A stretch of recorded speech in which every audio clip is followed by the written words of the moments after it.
right, Don, thank you so much for joining me this evening. You are currently running for school board in the city of Bloomington. Why don't you go ahead and introduce yourself? Well, first of all, thank you, Alex, for the chance to sit down and talk a little bit about myself. But as you said, I'm Dawn Steigauf. My husband and I have lived here over 40 years now. We raised 3 children here, 3 children that went through Bloomington Public Schools, had wonderful experience, and we had a lot of different experiences from kids with IEPs by the time they're 2, to transition center, to kids that also took AP classes. So we had a wide range of experience. Okay, perfect. So tell me a bit about the depth of that background, your connection to Bloomington, raising kids in Bloomington through the Bloomington School Board system. Give me a bit about some of the intrinsic environment that you think that you could be beneficial and help in there. Well, when we originally bought our house, I grew up in a small community. And I really thought I wanted to go to school, my children to go to school where you knew every parent, because that's what I experienced. Sure. But then once our son ended up diagnosed with autism spectrum disorder and was in the early childhood birth to 3 program, and I met the birth to 3 program, I knew that we were never leaving Bloomington. Okay. And that our children would go there and be students there, and just learn to love the district. But I also, in that time, also realized that there were a lot of things that needed to be changed, and I don't mean like Bloomington, but statewide. So I became active in the disability community, became a board member of the Autism Society of Minnesota. I worked on a lot of legislation on how we treat students, and especially students with disabilities at school. And so some of the things that I was involved in at that time were increasing access to early intervention or early childhood, reducing the use of restraints and seclusion from students. And one of the things that took a number of years was we realized that a lot of people that were assigned to like setting 3 autism programs, they didn't really get a lot of training in their college degrees for that, and they were having to go back to school. And actually I had some friends that had gone back to school for it, but there wasn't a consistent program or a consistent curriculum. And so the Autism Society and the Coalition for Children with Disabilities worked to have Minnesota have a actual teaching license in autism spectrum disorder. Sure. So that was my involvement. And then in Bloomington schools, I served on the Special Education Advisory Committee, on the Curriculum Advisory, and then I also, when the kids were in school, I started working as a substitute para. So I also have that perspective. Awesome, that's great. So tell me what brings you to this point. What about now is the best time for you to run for public service? Well, that best time was 12 years ago, because I've been on the board for 12 years already. Okay, so you're an incumbent. My apologies. Yes, so, but at that time, it was people saying to me when I was doing the work I was doing at the state level, saying, so when are you going to run for school board? You should really consider running for school board. And I kept saying, I can't. My plate is too full. But then I reached term limits at some of the other things I was doing. And so I thought, well, you know what? This is the year then. And so I just jumped into the race, ran, was elected. And 12 years later, here I am. And I still think that Bloomington has great schools. Sure. I want to see the things that we're continuing to do. And the truth is I love Bloomington. I love Bloomington Public Schools, and I want to continue the work we're doing.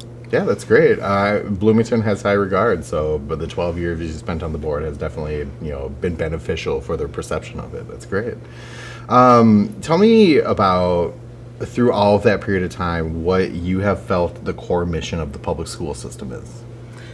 Well, the core mission is really what all school is to educate our children and give every student the absolute best advantage we can, so that they can go and leave us and have a successful life as an adult. And that may mean that some people, it's different for everyone. Some people it may mean that they have a fantastic career. Some people it may mean that they go on to do other things, and it may be different for everyone. Okay. So I'm sure you've interacted with a bunch of students in various spectrums of their success rate. How do you define a successful student? Well, like I said, I think that looks different for everyone. So for someone with disabilities, like what we experience in my household, that success is that they have a happy, supportive life. For someone else, it may be that they go on and have their PhD in something. I think it's defined differently for every person, but we do have an ability to do longitudinal studies, and so we actually track students that have left Bloomington schools to see. So we know like who entered the military after they left school. We know who went on for a 4-year degree. We know who went to a vocational training. We track all of those things to see where our students are going. Okay. So a little bit of a tangent there.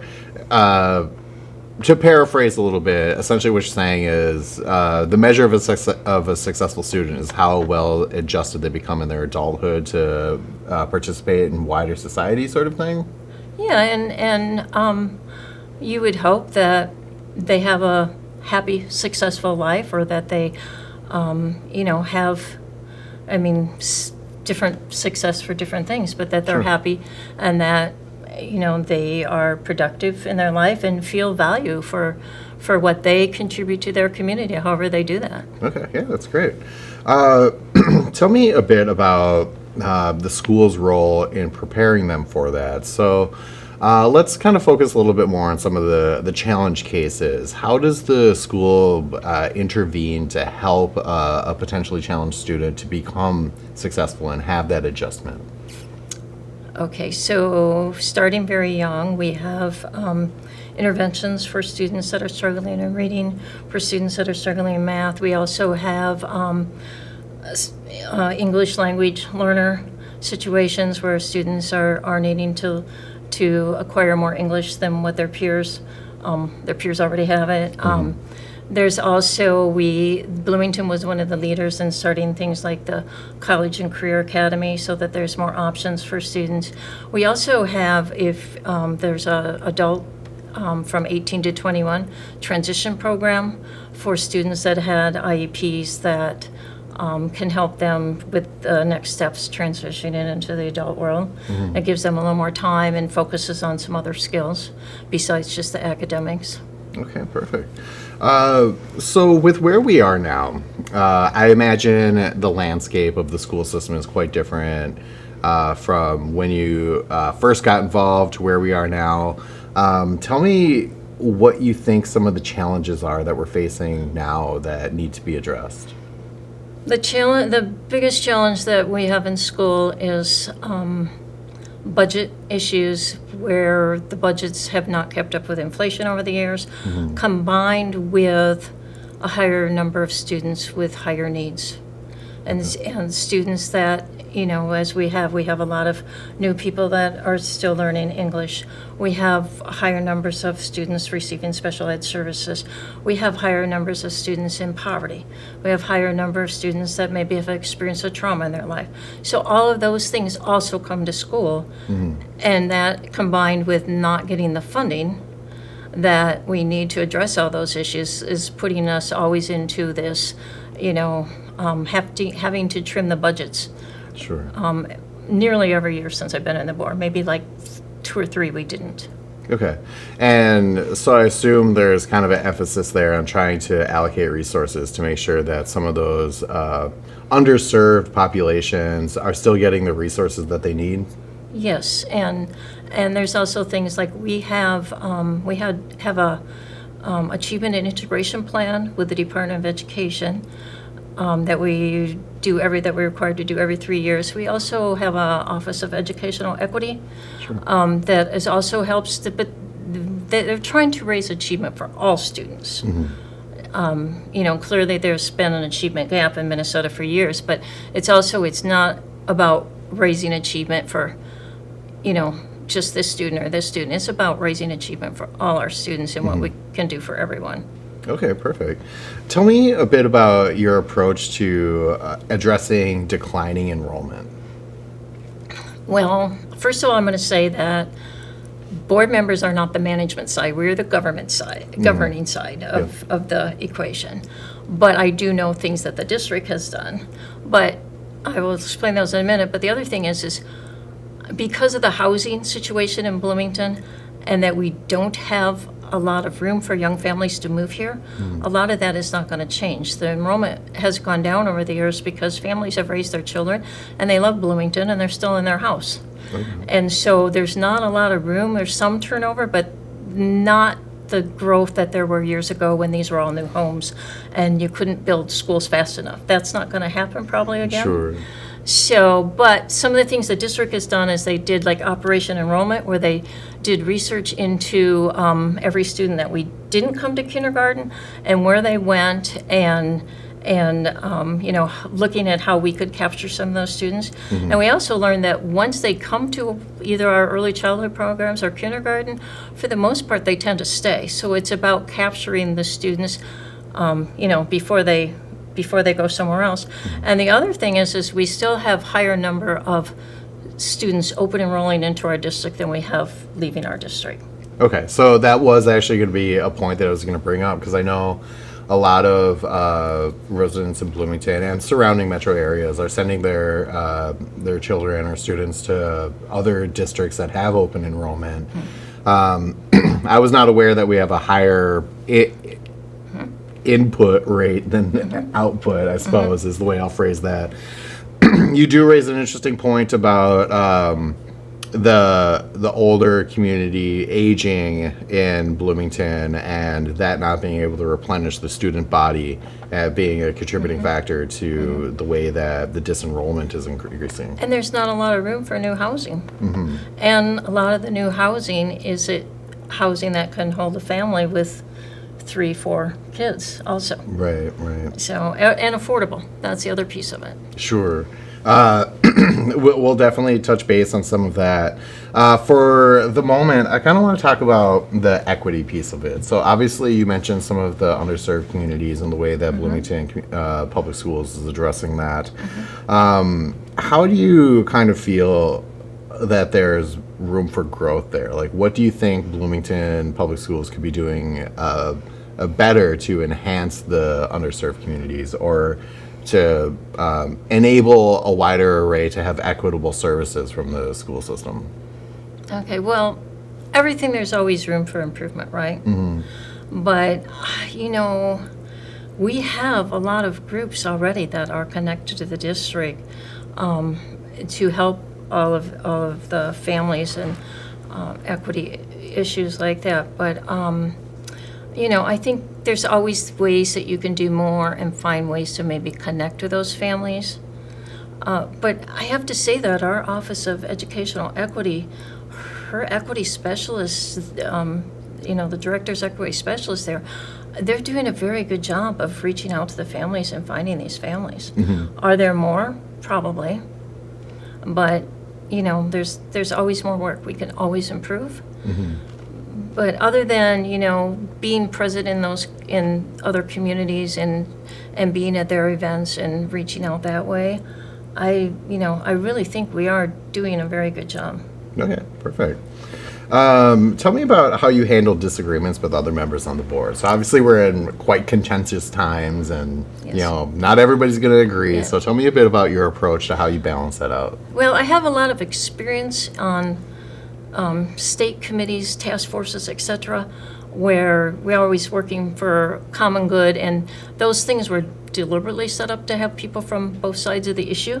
So I had to learn how to make those things work that everybody would agree with. But here in Bloomington, the board we have right now, we did extensive professional development to even develop our own handbook that talks about the expectations and roles of a school board member. And we put policies in place on how how school board members need to treat each other and what the expectations are. Okay. And we did that, all of us together, all of agreeing on everything that went in the handbook, everybody agreeing on what went in the policy. But I think part of the reason we did it now is because we are a group that does get along and is able to do that, but we put the work in place so that if there is a contentious board in the future, they will have those tools to fall back on. Okay. So essentially you kind of wrote your own constitution of how the board will govern itself, essentially. Yeah, well, in our policies, we have some governing policies, but we did an extensive handbook on, it also explains, it's available on our website, on the district's website too, Sure. but it explains the role of school board, the role of the administration, all of those things for people that maybe don't understand all the roles, but also for potential other candidates that want to run, that they can read that. And then, we use work from some of the other things like MSBA and other places to say, these are some of the existing things that how school boards function and how really to be a high-functioning board. Okay, that's great. Okay, so let's talk a bit about, excuse me, interacting with parents and the community. How do you feel Bloomington is doing overall with communicating student needs to parents, and then also other educators like throughout the school board system that aren't necessarily in direct contact with the students? So like a principal or somebody that's involved in the administration of the school system that isn't necessarily in the classroom. and how we're communicating with them or how they're communicating? How the school board is reaching out to them and involving them in the students' Okay, well, education overall. all of the school board members are assigned schools that they're ambassadors to. So before school starts, reach out to your principal there. We each visit our schools, we participate in the activities there, so they all see a visible board member at their school, at their events. For instance, I'm leaving here today to go to PTA at one of my ambassador schools when I leave here.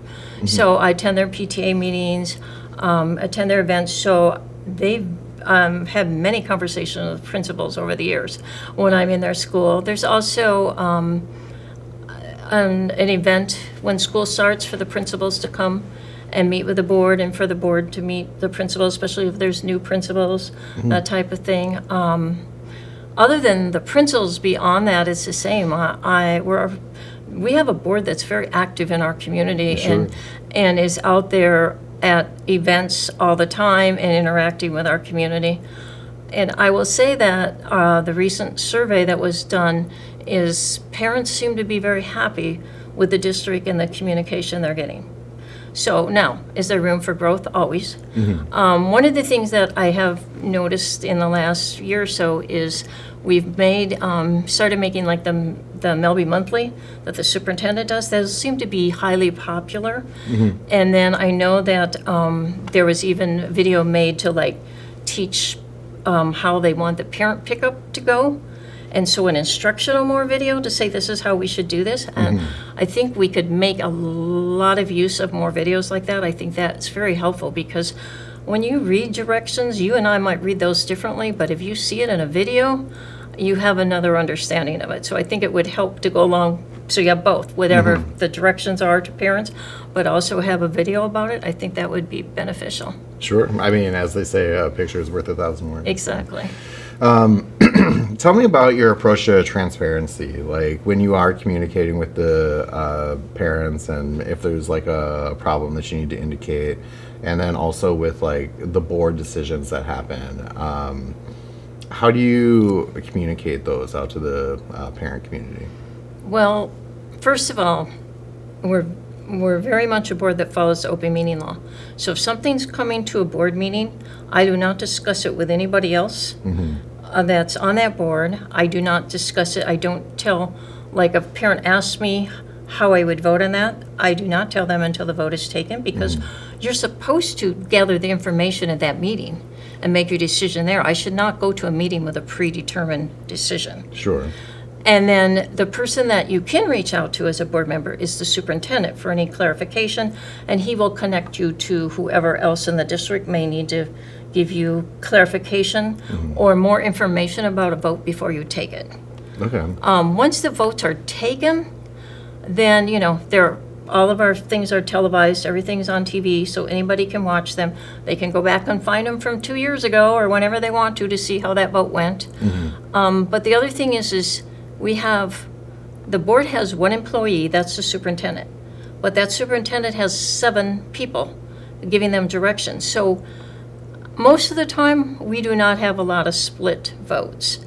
But if you have let's say a 3-4 vote, and you're on the losing side, you're in the 3 of that vote, once that vote is taken, the board has to speak as one, so you still have to support that decision because you cannot give your superintendent 2 different directions. Sure. So our transparency is really after the decision made, the superintendent and all of the staff carrying out that decision. So you know the decisions because they also do the work. We are the how, we are the what, and they are the how. Sure. And that makes sense. So you bring up an interesting point there about how parents kind of interact with that process. How do you deal with a parent that's a little bit pushy and wants to know how you're going to vote prior to a vote? I would just flat out say, I cannot talk to you about that because I have not made that decision. Okay. Pretty much what I said to you. I need to have an open mind until after that meeting before I make that decision. Now, I may gather more information. A parent may point out some really good points that I may need to go research before that meeting. So those conversations are appreciated. But I'm not going to ever say, oh, I'm supporting X to somebody and promise them something. Because I don't know, somebody else may have information that they bring to the table that might make me think differently. Sure, absolutely. So you mentioned that there's always kind of room for improvement in the way that we communicate with parents and the student body. What improvements would you like to see? Like, if in your perfect world, what would be ways that you would improve and enhance the system that we communicate with, or how we communicate to the Oh, I think I talked about that when I said I would like to see more videos. That would be a thing that I think would be helpful. Sure, yeah, that'd be great. There's a fine balance between too much information and not enough information because people are also overwhelmed with information. And so everybody has that email list that has how many emails in it that they haven't gotten to or they haven't read, right? And so it's a fine line.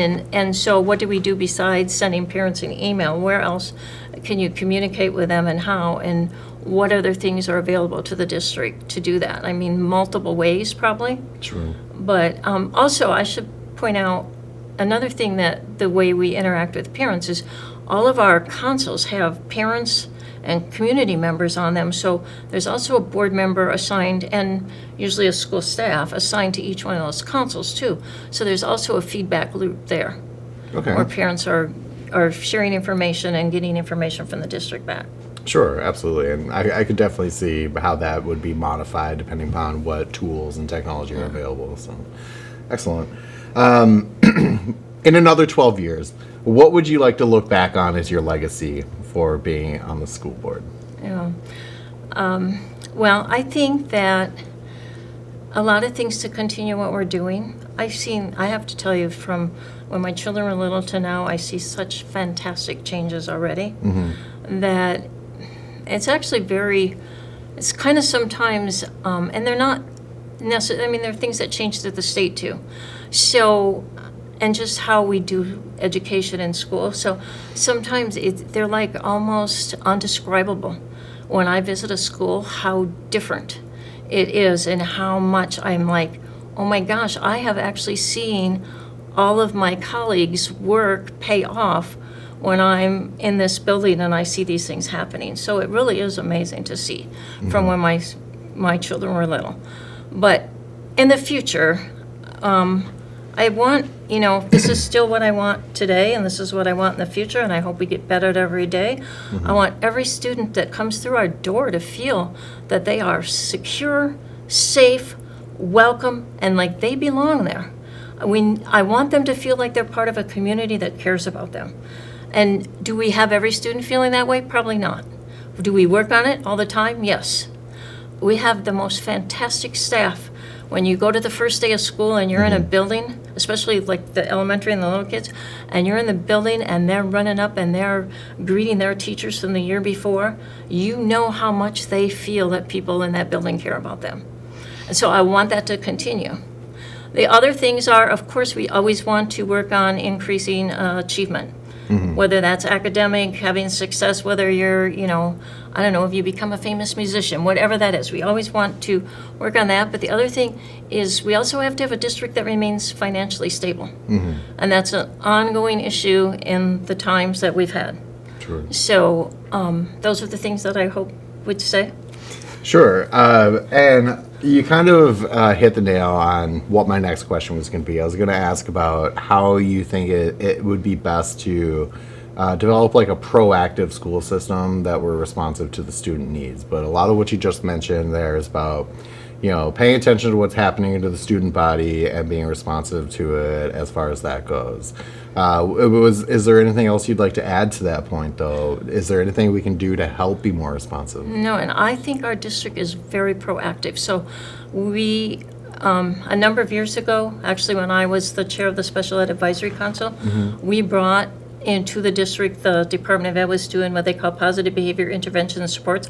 Our district started that. Now, all of our schools have been involved in that. We're, like I said, one of the first to do College and Career Academy. We were one of 4 districts in the state to have an innovation zone, be declared an innovation research zone. We also are one of the leaders in doing computer science immersion in our schools. So I think we have been forward-thinking, innovative, as long as I've been on the board. Awesome. And never mind, I'll let you go on.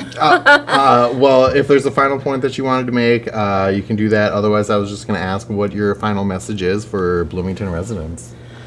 I think that we need, that experience matters. We need to have experience, leadership.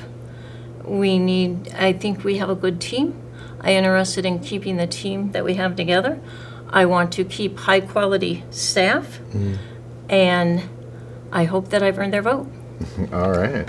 Well, thank you for joining me, Don. I very much appreciate it. I hope you have a good evening. Was there anything else you wanted to go over before we wrap things up? No, I think that's it. Thank you so much for this opportunity again. Absolutely.